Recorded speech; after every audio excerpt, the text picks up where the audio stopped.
हूं शशि तुषार शर्मा और आप देख रहे हैं चुनावी खबरों पर आधारित हमारा खास बुलेटिन। सबसे पहले आपको दिन की बड़ी चुनावी खबरों को संक्षेप में बता देते हैं, जिसके बाद हम आपको बताएंगे ये खबरें आखिर में खास क्यों हैं और क्या हैं इनके राजनीतिक मायने।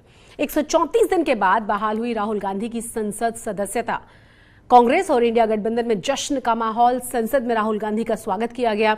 राज्यसभा में दिल्ली सेवा बिल पेश, चर्चा के लिए दिया गया है 6 घंटे का समय। केंद्रीय मंत्री अनुराग ठाकुर ने उठाया न्यूज क्लिक का मुद्दा, कांग्रेस ने दिया है इस पर जवाब। बिहार को लेकर सुप्रीम कोर्ट में जातीय जनगणना पर सुनवाई शुरू हो गई है। और आइए अब इन तमाम खबरों को विस्तार से समझते हैं। तो शुरुआत करते हैं राहुल गांधी से। कांग्रेस नेता राहुल गांधी की संसद सदस्यता आखिरकार बहाल हो चुकी है। मोदी सर ने मानहानि मामले में राहुल गांधी को मिली 2 साल की सजा को सुप्रीम कोर्ट ने रद्द कर दिया है, जिसके बाद राहुल गांधी की सदस्यता को बहाल होने का रास्ता साफ हो गया था। राहुल गांधी ने 2019 में एक चुनावी रैली में मोदी सरनेम को लेकर एक विवादित टिप्पणी कर दी थी और उसी को लेकर सूरत से बीजेपी के विधायक हैं पूर्णेश मोदी, जिन्होंने राहुल गांधी के खिलाफ मामला दर्ज करा दिया था। बाद में सूरत हाई कोर्ट ने राहुल गांधी को 2 साल की सजा सुनाई थी और इसी के चलते राहुल गांधी की संसद सदस्यता रद्द हो गई थी। बाद में राहुल गांधी ने इसके खिलाफ सुप्रीम कोर्ट का दरवाजा खटखटाया, जहां उन्हें राहत मिल गई। इस बारे में सोमवार सुबह लोकसभा सचिवालय ने सूचना जारी कर दी और वहीं राहुल की सदस्यता बहाली पर बीजेपी ने कहा है कि राहुल गांधी को राहत अभी फौरी तौर पर मिली है। अभी वो 7 मामलों में जमानत पर है। चलिए सुनाते हैं आपको कि अधीर रंजन चौधरी, जो कि कांग्रेस के नेता हैं, और साथ ही बीजेपी के जो सांसद हैं हरनाथ यादव, उन्होंने क्या कहा है। देखिए, निचली अदालत ने उनको सजा दी थी। सर्वोच्च न्यायालय ने उनकी जो सजा थी उससे मुक्त नहीं किया, राहत दी है थोड़े से समय के लिए।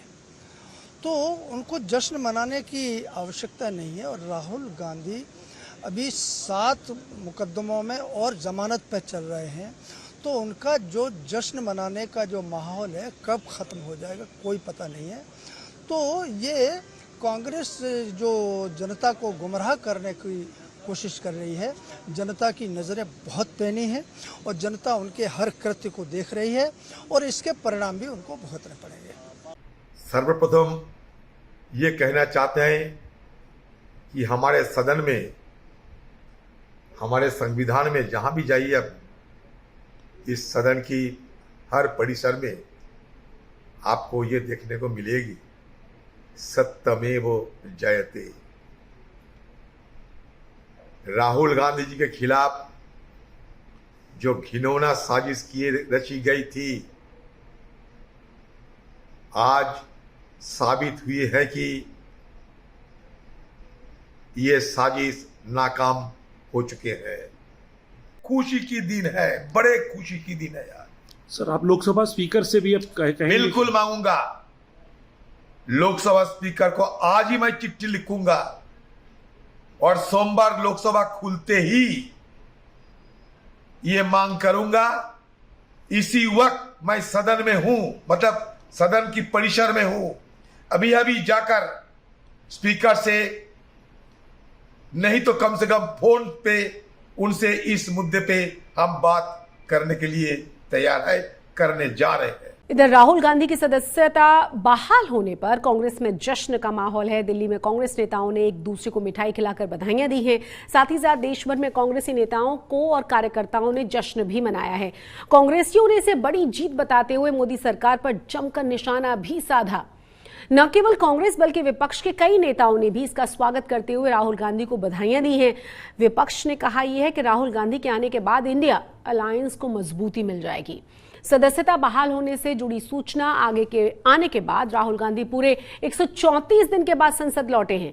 राहुल गांधी के संसद पहुंचने पर उनका जोरदार तरीके से स्वागत किया गया। अब आपको सुनवाते हैं कि आम आदमी पार्टी के सांसद संजय सिंह और साथ ही शिवसेना के सांसद संजय राउत ने क्या कहा। विपक्ष को मजबूती मिलेगी, क्योंकि जिस तरह के फैसले सुप्रीम कोर्ट की तरफ से आते हैं, कहीं ना कहीं आपको मौका भी मिलता है, विपक्ष को मौका मिलता है कि वो बीजेपी को घेर सके। तो क्या विपक्ष को मजबूती मिलेगी? निश्चित तौर पे, क्योंकि इससे ये साबित होता है कि सरकार किस तरह से आपके पीछे पड़ी हुई है, विपक्षी दलों के खिलाफ किस तरह से अभियान चलाकर बीजेपी पीछे पड़ी हुई है। और आपने तो देखा भी लोकसभा में दिल्ली पे बहस हो रही है, एक मंत्री हैं मीनाक्षी लेखी जी, वो कह रही हैं ईडी घर पहुंच जाएगी। ये हालत है। ये खुशी की बात है।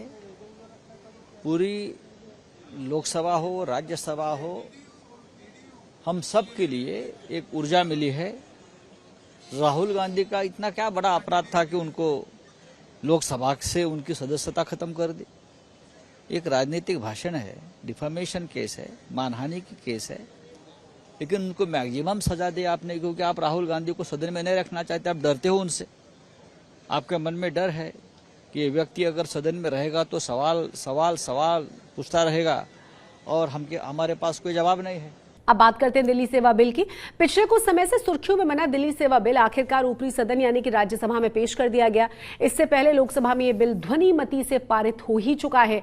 केंद्रीय गृह मंत्री अमित शाह ने राज्यसभा में इसे पेश किया था। राज्यसभा में बिल पर चर्चा के लिए 6 घंटे का समय निर्धारित किया गया है और दिल्ली में अधिकारों की जंग वाले इस बिल पर आम आदमी पार्टी को 26 विपक्षी पार्टियों यानी कि इंडिया गठबंधन का समर्थन हासिल है। राज्यसभा में संख्या बल के आधार पर सरकार का पल्ला भारी है। राज्यसभा की मौजूदा संसद संख्या है 238। इसके विधेयक को पारित होने के लिए चाहिए 119 सदस्यों का समर्थन। वाईएसआर कांग्रेस और बीजेडी के समर्थन के बाद एनडीए के पाले में फिलहाल 124 सांसद हैं। और उधर केंद्रीय मंत्री अनुराग ठाकुर ने मीडिया पोर्टल न्यूज क्लिक का मुद्दा उठाते हुए कांग्रेस पर जमकर निशाना साधा है। अनुराग ठाकुर ने कहा है कि कांग्रेस की मोहब्बत की दुकान न्यूज क्लिक से जुड़ी हुई है। न्यूज क्लिक जब शुरू हुआ उसके बाद करोड़ों रुपए की फंडिंग मिली। उन्होंने कहा कि कांग्रेस के दिल में चीन बसता है। बीजेपी सांसद निशिकांत दुबे ने भी लोकसभा में यह मुद्दा उठाया है। उन्होंने कहा कि देश में चीन के पैसे से प्रधानमंत्री नरेंद्र मोदी के खिलाफ माहौल बनाया गया। न्यूज क्लिक में चीन से पैसा आया। उन्होंने इसको लेकर कांग्रेस पर कई गंभीर आरोप भी लगाए हैं। अब आपको सुनवाते हैं कि केंद्रीय मंत्री अनुराग ठाकुर ने इस बारे में क्या कहा है। घमंडिया गठबंधन और इस गठबंधन के नेता और इससे पोषित समर्थित लोग कभी भारत का हित नहीं सोच सकते।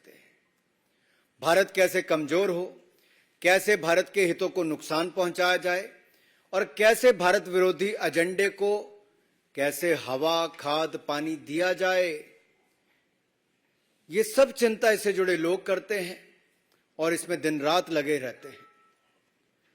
भारत लंबे समय से दुनिया को बता रहा था कि न्यूज क्लिक भी प्रचार का एक खतरनाक वैश्विक जाल है।